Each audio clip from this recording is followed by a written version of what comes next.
نکاح کرنا، نکاح کا پیغام دینا یہ جائز نہیں ہے۔ تو کیسے ہو سکتا ہے کہ اللہ کے نبی نے لوگوں کو منع کیا ہو اور خود حالت احرام کے اندر نکاح کیا ہو؟ اگر ثابت ہوتا تو یہ نبی کا خاصہ بن جاتا، لیکن یہ بات ثابت نہیں ہے۔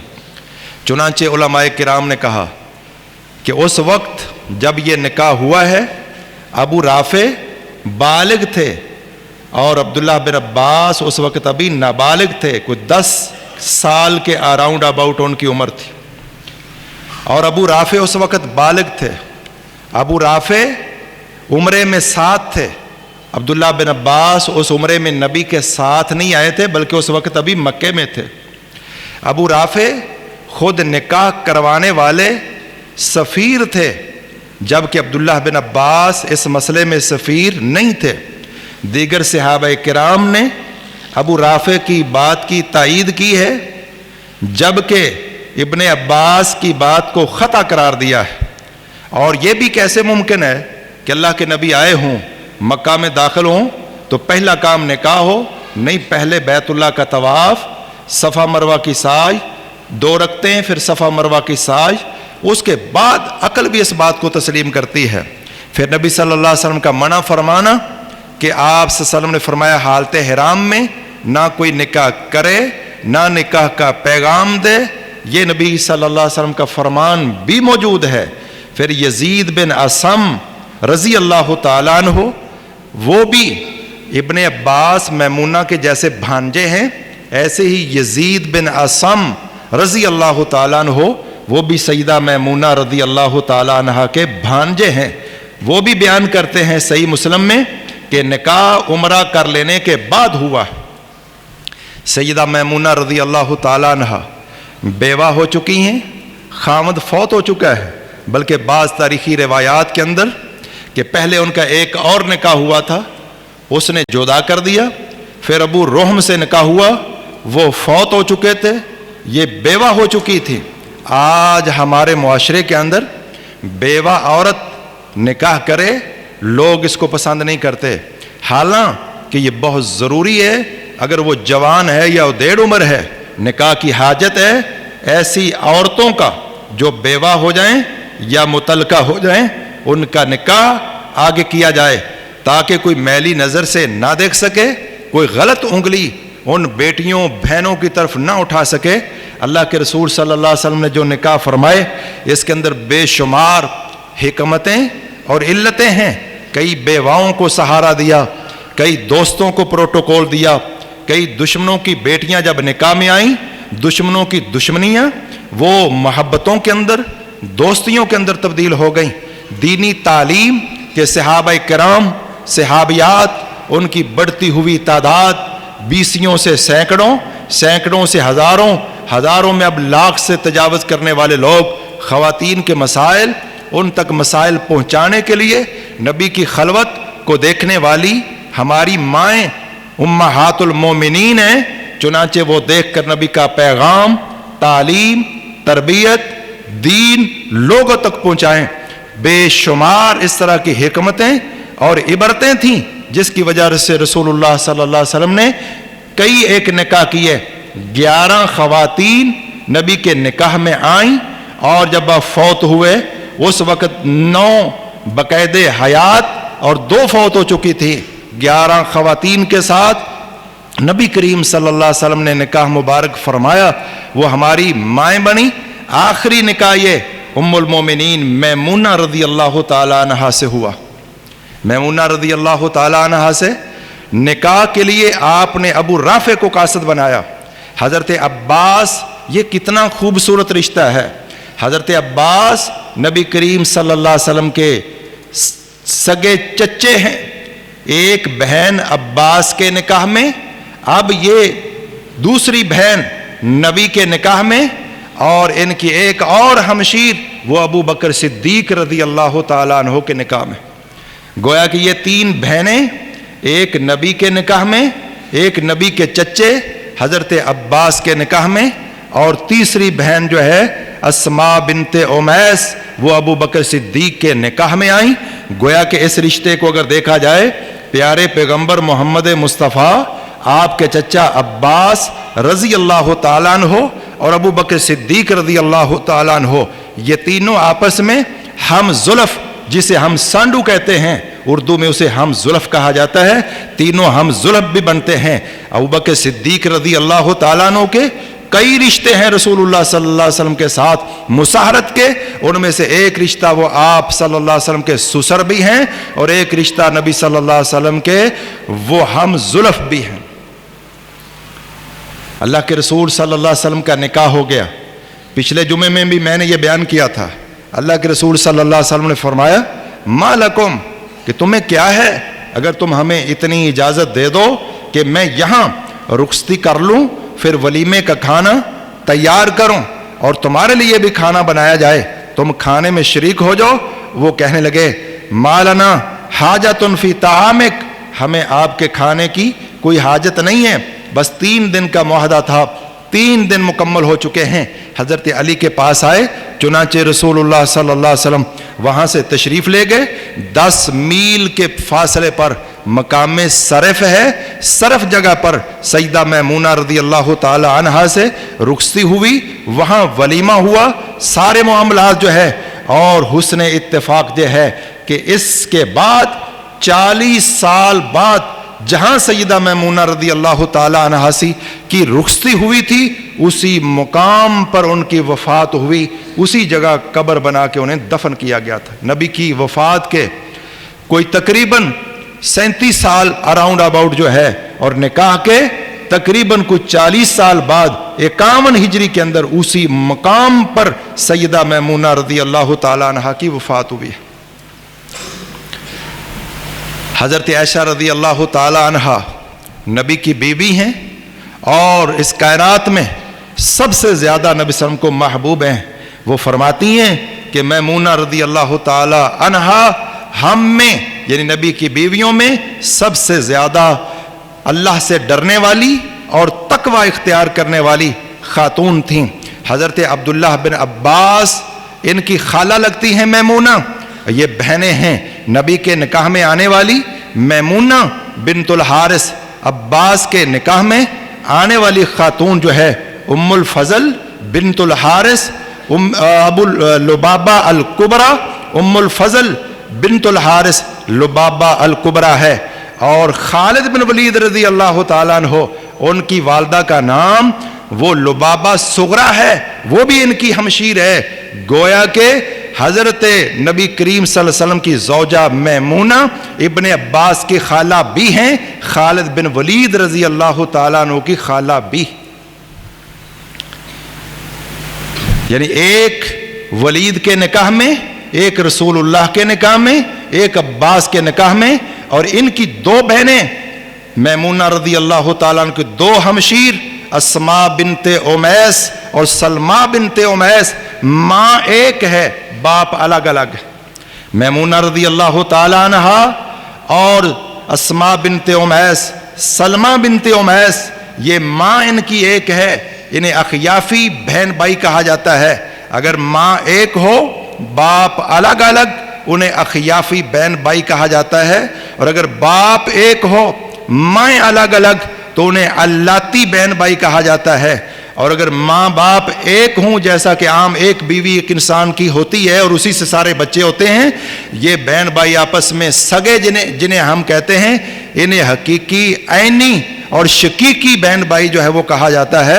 حضرت میمونہ بنت الحارث رضی اللہ تعالی عنہا، یہ اسماء بنت امیس ان کی ماں جائی بہن ہے، سلمہ بنت امیس یہ بھی ان کی ماں جائی بہن ہے، اور اسماء بنت امیس اور ام الفضل اور میمونہ کے بارے میں رسول اللہ صلی اللہ علیہ وسلم نے ارشاد فرمایا، مستدرک حاکم کے اندر 6880 نمبر حدیث ہے، رسول اللہ صلی اللہ علیہ وسلم نے فرمایا الاخوات مؤمنات میمونۃ و ام الفضل و اسماء، 3 خواتین کا نام لے کر، ان میں سے 3 بہنوں کا نام لے کر رسول اللہ صلی اللہ علیہ وسلم نے فرمایا یہ 3 عورتیں زبردست ایمان والی ہیں، کامل ترین ایمان والی ہیں۔ ان میں ایک میمونہ نبی صلی اللہ علیہ وسلم کی بیوی، ہماری ماں، اور دوسری ام الفضل عباس رضی اللہ تعالیٰ عنہ کی بیوی، حضرت عبداللہ کی والدہ اور تیسری اسماء بنت امیس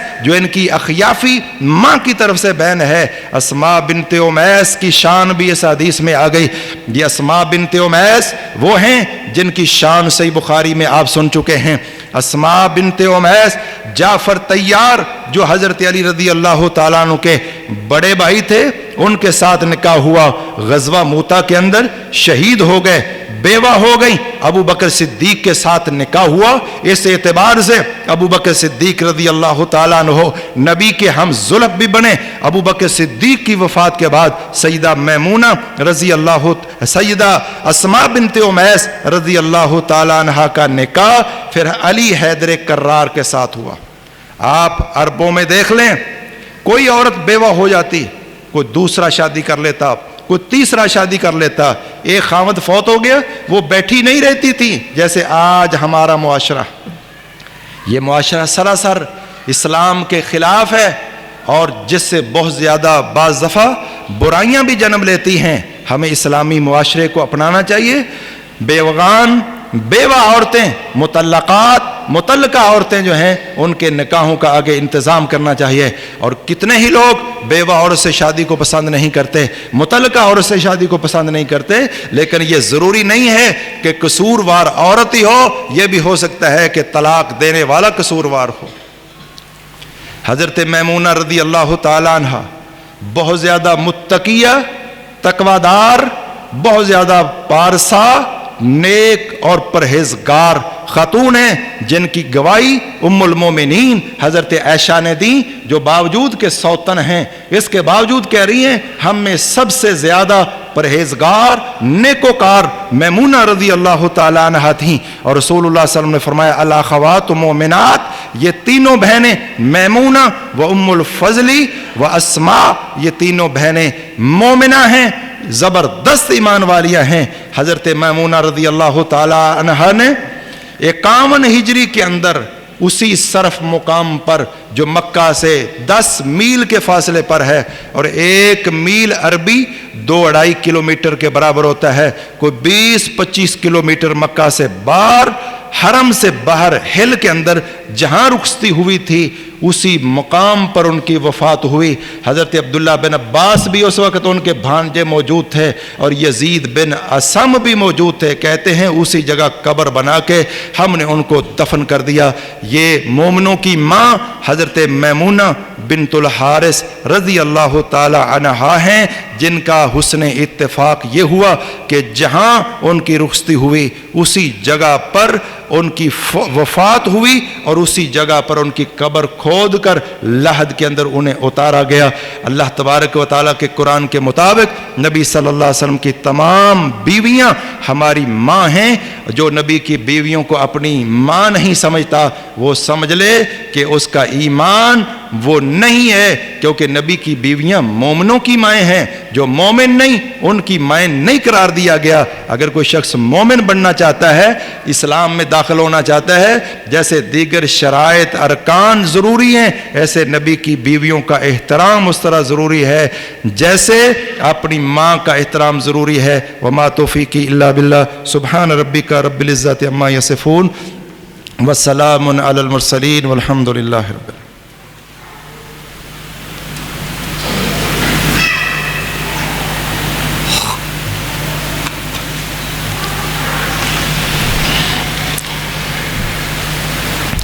إن الحمد لله نحمده ونستعينه ونستغفره ونعوذ بالله من شرور أنفسنا ومن سيئات أعمالنا من يهده الله فلا مضل له ومن يضلل فلا هادي له أشهد أن لا إله إلا الله وحده لا شريك له وأشهد أن محمدا عبده ورسوله۔ محترم بزرگوں، بھائیوں، عمرۃ القضاء کے اندر ایسا سمجھ لیں کہ مکے کے مشرکین کی کمر ٹوٹ چکی تھی اور وہ اپنی شکست تسلیم کر چکے تھے، اور اللہ تبارک و تعالیٰ نے اس عمرے کو بڑی خیر کا باعث بنایا۔ اللہ کے رسول صلی اللہ علیہ وسلم اس موقع پر آپ صلی اللہ علیہ وسلم نے پوچھا کہ خالد بن ولید کہاں ہے؟ خالد بن ولید کہتے ہیں کہ میں غائب ہو گیا تھا۔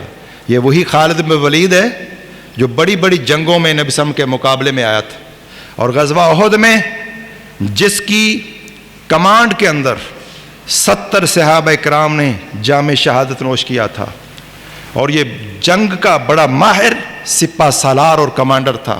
اللہ کے رسول صلی اللہ علیہ وسلم چاہتے تھے کہ جو کوشش ادھر کر رہا ہے کاش کہ یہ بندہ مسلمان ہو جائے اور وہ سارا جہاد کی شکل میں اپنی قوت جو ہے اس کو اگل دے۔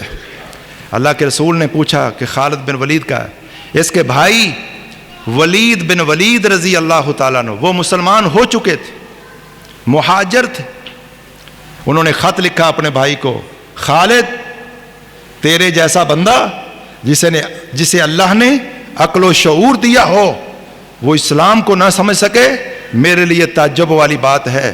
اور اللہ کے رسول نے بھی تیرا تذکرہ فرمایا ہے، پوچھا ہے کہ خالد کہاں ہے، اور اللہ کے رسول نے فرمایا ہے کاش کہ خالد آئے، جو قوت، طاقت اور جو ہنر وہ کفر میں استعمال کر رہا ہے وہ مسلمان ہو کے کافروں مشرکوں کے خلاف کرے، ہم اسے مقدم کریں گے۔ یہ لیٹر پہنچا حضرت خالد بن ولید رضی اللہ تعالیٰ عنہ فرما رہے ہیں میں سوچ رہا تھا امرات القضاء کے بعد کہ اب کہاں جاؤں۔ دلائل النبوہ للبیہقی کے اندر موجود ہے کہ لمبی چوڑی پلاننگ کہ یہ بھی ہو سکتا ہے، یہ بھی ہو سکتا ہے، نجاشی کے پاس جاؤں وہ تو پہلے مسلمان ہو چکا ہے، فلاں کروں، اب ادھر تو مشکل ہے کیونکہ مسلمان بڑھتی ہوئی ان کی یلغار آگے ہے۔ کہتے ہیں اسی اسنا میں خط پہنچا، کہتا ہے میرے لیے راستہ کھل گیا۔ پھر جب اللہ کی توفیق ہو خواب آیا خالد بن ولید رضی اللہ تعالیٰ عنہ کو، ایک تنگ و تاریک جگہ ہے، بڑی تنگ اور اندھیرا ہے، اور پھر اس کے بعد وہ نکل کر ایسی جگہ میں گئے ہیں جو کشادہ ہے اور روشن ہے۔ حضرت خالد بن ولید کہتے ہیں میرا ذہن بنا کہ میں جاؤں اور ابو بکر صدیق سے جا کر مدینے میں اس کی خواب کی تعبیر پوچھوں۔ ابو بکر صدیق بھی خوابوں کی تعبیر کیا کرتے تھے۔ حضرات اس خط کے بعد خالد بن ولید رضی اللہ تعالیٰ عنہ کا ذہن بدلا، چنانچہ وہ صفوان بن امیہ کے پاس گئے، کہا دیکھ رہے ہو حالات کیا ہیں، بہتر ہے کہ ہم مسلمان ہو جائیں۔ اس نے کہا سارے قریشی مسلمان ہو جائیں تو میں پھر بھی اسلام قبول نہیں کروں گا۔ حضرت خالد بن ولید کہتے ہیں میں نے سمجھا اس کا بھائی جو ہے وہ بدر کے اندر قتل ہوا ہے، اس کا باپ امیہ بن خلف بدر کے اندر قتل ہوا ہے، شاید یہ وہ بدلہ چکانا چاہتا ہے۔ کہتے ہیں میں ابو جہل کے بیٹے اکرمہ کے پاس گیا، میں نے کہا میں اسلام قبول کرنا چاہتا ہوں، تمہاری کیا رائے ہے، تم بھی تیار ہو جاؤ۔ اس نے بھی اس طرح کا جواب دیا۔ مایوس ہو کے کہتے ہیں میں طلحہ بن عثمان کے پاس گیا، عثمان بن طلحہ کے پاس گیا، جا کے ان سے کہا، وہ بھی ایگری ہو چکے تھے اسلام لانے کے لیے۔ کہتے ہیں ہم نے آپس میں یہ بات طے کی کہ مقام یا جج ہے وہاں پر آپ بھی آنا، اگر میں لیٹ ہو جاؤں انتظار کرنا، تم پہنچ جاؤ میں لیٹ ہو جاؤں تم میرا انتظار کرنا، ورنہ میں آپ کا انتظار کروں گا۔ کہتے ہیں ہم وہاں دونوں کٹھے ہو گئے، آگے حدہ مقام پر گئے، عمر بن عاص جیسا دہات العرب، عربوں کا دانشور، اسے پوچھ کہاں جا رہے ہو؟ فرمایا بس اس طرح اسلام قبول کرنے کے لیے جا رہے ہیں۔ عمر بن عاص کا بھی سینہ اللہ تبارک و تعالیٰ نے کھول دیا تھا اسلام نے، اس نے کہا بھی میں بھی اسلام قبول کرنے کے لیے جا رہا ہوں۔ 3 افراد کا قافلہ، عمر بن عاص جو فاتح مصر بنے، خالد بن ولید رضی اللہ تعالیٰ عنہ، آگے آپ ان کا تذکرہ سنیں گے۔ غزوہ موتا کے اندر ان کی یلغار 1 لاکھ سے زیادہ فوج، 3000 مجاہدین کا ان کا مقابلہ کر کے ناکوں چنے چبا کے مسلمانوں کو فتح سے ہمکنار کرنا، یہ خالد بن ولید رضی اللہ تعالیٰ عنہ ہے، جس کے بارے میں رسول اللہ صلی اللہ علیہ وسلم نے ارشاد فرمایا تھا سیف من سیوف اللہ، کہ یہ اللہ کی تلواروں میں سے ایک تلوار ہے جس تلوار کو اللہ تبارک و تعالیٰ نے کافروں کے اوپر سونپ دیا ہے۔ خالد بن ولید، عمر بن عاص اور عثمان بن طلحہ رضی اللہ عنہم اجمعین یہ سفر کرتے کرتے مدینہ منورہ پہنچے، حرہ مقام پر اپنی سواریوں کو ٹھہرایا۔ خالد بن ولید فرماتے ہیں میں نے بہترین لباس پہنا، لباس پہن کر رسول اللہ صلی اللہ علیہ وسلم کے سامنے جا کر بیٹھ گیا، اور جاتے ہی کہا انی اشہد اللہ الہ الا اللہ وانک رسول اللہ، پیارے پیغمبر محمد مصطفیٰ صلی اللہ علیہ وسلم میں اس بات کی گواہی دیتا ہوں اللہ کے علاوہ کوئی معبود برحق نہیں ہے، آپ اللہ کے سچے رسول ہیں۔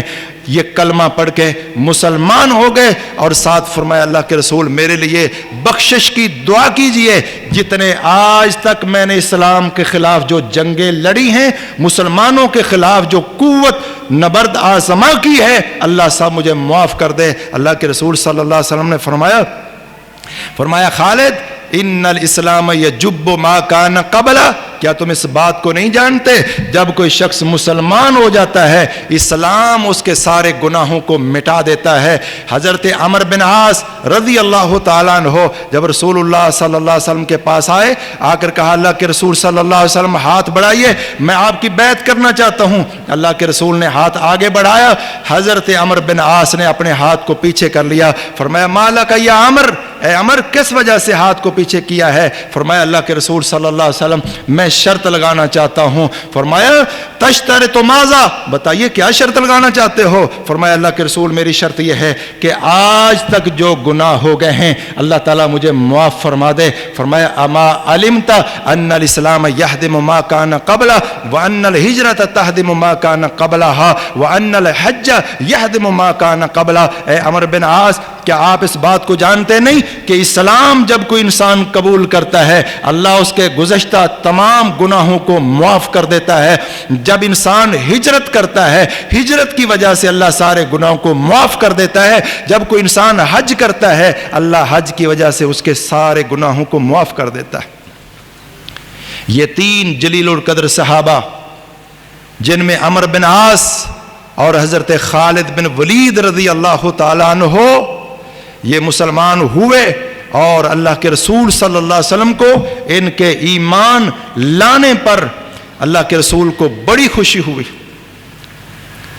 اور جنگوں کے اندر اللہ کے رسول صلی اللہ علیہ وسلم نے امیر بنایا، اور باوجود اس بات کے کہ ایک جنگ میں یہ بات ذرا زبردست طریقے سے سمجھ لیجئے، ایک جنگ میں خالد بن ولید سے خطا ہوئی، کافروں نے کہا سبانا سبانا، مطلب یہ تھا کہ ہم مسلمان ہو گئے، ایک دین کو چھوڑ کر دوسرے دین میں داخل ہو گئے۔ خالد بن ولید نے سمجھا یہ اکڑ فو میں ہیں اور یہ اسلمنا نہیں کہہ رہے، اکڑ رہے ہیں۔ خالد بن ولید نے تلوار کو جاری کر دیا، بندے قتل ہو گئے۔ بعد میں بتایا گیا محمد الرسول اللہ صلی اللہ علیہ وسلم کو، لوگوں نے کہا تھا سبانا سبانا، سبانا کا مطلب ہے ہم ایک دین کو چھوڑ کر دوسرے دین کے اندر داخل ہو گئے۔ وہ اپنے طور پر کہہ رہے تھے ہم مسلمان ہو گئے، خالد سمجھے کہ یہ اکڑ رہے ہیں اور اسلام کی بجائے اپنے آپ کو سرنڈر کرنے کی بجائے کلمہ پڑھنے کی بجائے اور کلمہ کہہ رہے ہیں۔ اس کے باوجود اللہ کے رسول صلی اللہ علیہ وسلم نے فرمایا اے اللہ جو خالد نے کیا ہے میں اسے برات کا اعلان کرتا ہوں، مسلمان کا خون بڑا قیمتی خون ہے۔ پیچھے آپ سن چکے حضرت اسامہ بن زید بن حارثہ رضی اللہ تعالیٰ عنہ نے لا الہ الا اللہ پڑھنے والے شخص پر جس نے پہلے حملہ کیا ہے پھر بھاگا ہے، پھر صحابہ اس کے سر پہ آئے ہیں، تلوار سر پہ آئی ہے، اس نے لا الہ الا اللہ پڑھا ہے۔ لا الہ الا اللہ پڑھنے کے بعد انصاری نے اپنا نیزہ اپنی تلوار روک لی ہے، حضرت اسامہ نے نیزہ مار کے اس کو قتل کیا ہے۔ اللہ کے رسول صلی اللہ علیہ وسلم نے اسامہ کون؟ جیسے میرے نبی حسن حسین سے محبت کرتے ایسے اسامہ بن زید بن حارثہ سے محبت کرتے، ایک ران پہ حسن کو بٹھاتے دوسری ران پہ اسامہ کو بٹھاتے، لیکن فرمایا اسامہ اس نے کلمہ پڑھ لیا تھا۔ فرمایا اللہ کے رسول جان بچانے کے لیے پڑھا تھا۔ فرمایا کیا تو نے اس کے دل کو چیر کر دیکھ لیا تھا؟ اللہ کے رسول بار بار کہتے رہے ما تصنع بلا الہ الا اللہ، اسامہ اس کے لا الہ الا اللہ کا کیا جواب دو گے؟ لہذا اداروں کو، تنظیموں کو اور سربراہوں کو، لیڈران کو، افواج کو، پولیس کو، کوئی سب لوگوں کو سوچنا چاہیے جو لوگ مومن ہیں وہ اداروں کے ہوں، وہ عوام الناس ہوں، ہر ایک کی جان ایک مسلمان کا قتل ایسے ہے جیسے پوری انسانیت کا قتل ہے۔ لہذا جو سیاسی اور مذہبی تنظیموں کے سربراہ ہیں انہیں بھی ذرا دانش کے ساتھ بڑی حکمت عملی کے ساتھ معاملات کو ہینڈل کرنا چاہیے. اور ادارے، ریاست اور ریاستی ادارے اس طرح جو آج آپ سن چکے، دیکھ چکے، اس طرح کے معاملات بار بار نہیں ہونے چاہیے. اللہ کا قہر بڑا سخت ہے. دونوں گروہوں کو اپنے موقف کے اندر نرمی کرنی چاہیے. کلمہ پڑھنے والے، وہ ادارے ہوں، وہ فوج ہو، وہ پولیس ہو، وہ عوام ہو، کوئی بھی ہو جو لا الہ الا اللہ محمد الرسول اللہ پڑھتا ہے، سوائے ان چیزوں کے جن میں کسی کا خون حلال ہے، ان کے علاوہ کسی کے خون سے اپنے ہاتھ کو نہ رنگا جائے. اللہ تبارک و تعالی پاکستان کی حفاظت فرمائے. ہمارے ادارے، افواج اور پولیس اور عوام، پولیس عوام کا احترام کرے، عوام ان کا احترام کرے. ہمیں بہترین طریقے سے ایک دوسرے کے ساتھ سلیقے کے ساتھ چلنا چاہیے اور دشمنوں کو خوش نہیں کرنا چاہیے. اللہ تعالیٰ ملک و ملت کی حفاظت فرمائے. وما توفیقی الا باللہ. سبحان ربک رب العزت عما یصفون وسلام علی المرسلین والحمد للہ رب العالمین.